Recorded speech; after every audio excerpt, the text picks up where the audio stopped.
Welcome to okay legal help. आज की classes में हम बात करेंगे outrage her modesty.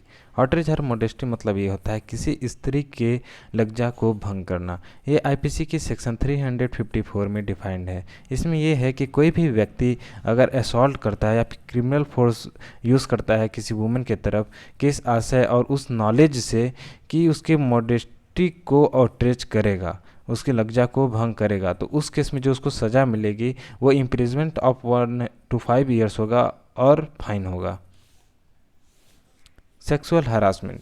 Sexual harassment IPC की सेक्शन 354A में डिफाइन है। इसमें ये होता है अगर कोई भी आदमी, इसमें स्त्री नहीं आती, अगर कोई भी आदमी फिजिकल कांटेक्ट करने की कोशिश करता है किसी भी लड़की से, या सेक्सुअल ओवरचर्स मतलब सेक्सुअल संबंध बनाने की कोशिश करता है, या फिर डिमांड और रिक्वेस्ट करता है सेक्सुअल फेवर के लिए, या फिर उसके मर्जी के खिलाफ उसको पोर्नोग्राफी शो करता है, अगर ये 3 चीज़ें हैं तो उसको जो पनिशमेंट मिलेगी वो होगी rigorous imprisonment for 1 to 3 years, या फिर फाइन, या फिर दोनों।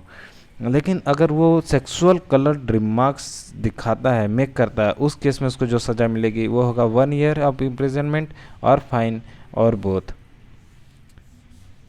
इसमें सेक्शन 354 भी, इसमें इंटेंट टू डिसरोब और compel her to be naked मतलब किसी स्त्री को डिसरोब और उसको मजबूर करना नंगे होने पे। तो इसमें ये है कि कोई भी आदमी अगर असॉल्ट और क्रिमिनल फोर्स यूज़ करता है किसी वुमेन के तरफ और वो किस इंटेंशन से करता है, डिसरोब करने की इंटेंशन से करता है या उसको मजबूर करता है, कंपेल करता है नेकेड होने के लिए, उस केस में जो उसको सज़ा मिलेगी, जो उसको सज़ा मिलेगा ऑफेंडर को, वो होगा 3 to 7 years of imprisonment and fine. Section 354C, इसमें बायोरिज्म के बारे में बताया है। अब बायोरिज्म क्या होता है ये देखते हैं। अगर कोई भी आदमी देखता है, वाचेस और कैप्चर्स इमेज ऑफ वुमेन, कब वो कैप्चर करता है, जब वो स्त्री किसी प्राइवेट एक्ट में इंगेज्ड हो और किस सरकमस्टेंसेस में इंगेज्ड हो जहाँ पे उसको ऑब्जर्व ना किया जाए, जहाँ पे उसको ऑब्जर्व ना किया जाए, किसके द्वारा, बाय प्रिपरेटर और उसके प्रिपरेटर के कहने पर कोई और व्यक्ति करता है या फिर उसको प्रसारित करता है मतलब फैलाता है, उस केस में क्या होगा कि वो ऑफेंस ऑफ बायोरिज्म करेगा। अगर पहली बार करता है तो उसको जो सज़ा मिलेगी वो 1 to 3 years ऑफ इम्प्रिजनमेंट और फाइन दिया जाएगा। लेकिन सेकेंड टाइम अगर ऑफेंडर फिर से करता है, फिर बार बार करता है, तो उसको जो सज़ा मिलेगी वो 3 to 7 years ऑफ इम्प्रिजनमेंट और फाइन होगा।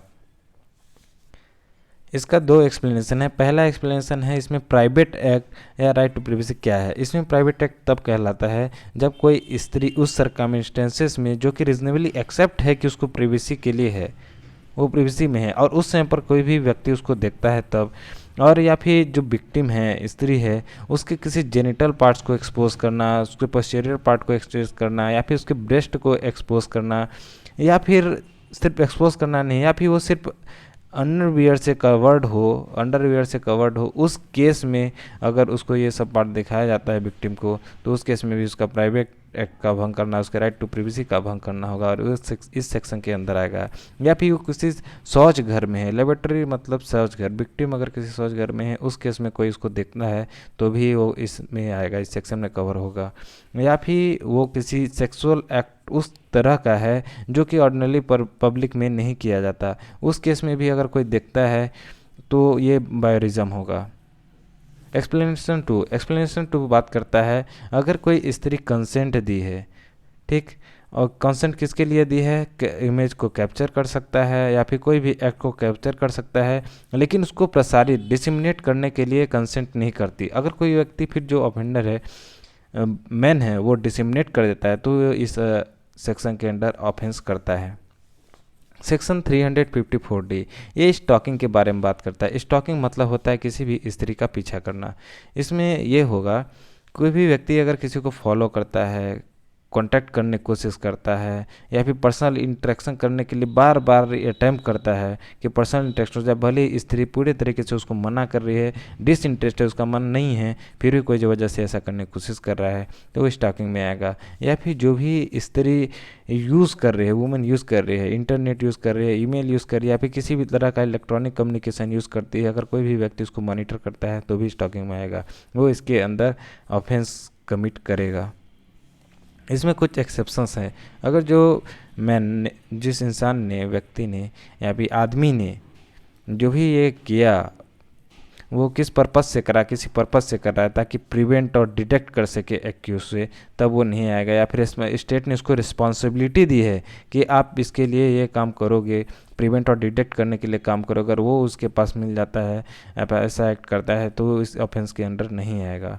या फिर किसी लॉ ने उसको परस्यू किया है उस गोल के लिए, या फिर किसी कंडीशन को कंप्लाई करने के लिए यूज़ करता है, या फिर कोई भी लॉ इम्पोज किया है और रिक्वायर्ड है उस लॉ के अकॉर्डिंग कि वो ऐसा कर सकता है, तो उस केस में भी वो स्टॉकिंग का ऑफेंस कमिट नहीं करता है। या फिर उस सर्कमस्टेंसेस में उसके पास ये सब है कि रीजनेबल एंड जस्टिफाइड है, उस सिचुएशन में करता है जो रीजनेबल एंड जस्टिफाइड है, उस केस में भी स्टॉकिंग का केस नहीं होगा। इसमें जो सज़ा मिलेगी पहली बार वो होगा 3 इयर्स प्लस फाइन, लेकिन अगर बार बार करता है तो वो सज़ा हो जाती है 5 इयर्स प्लस फाइन।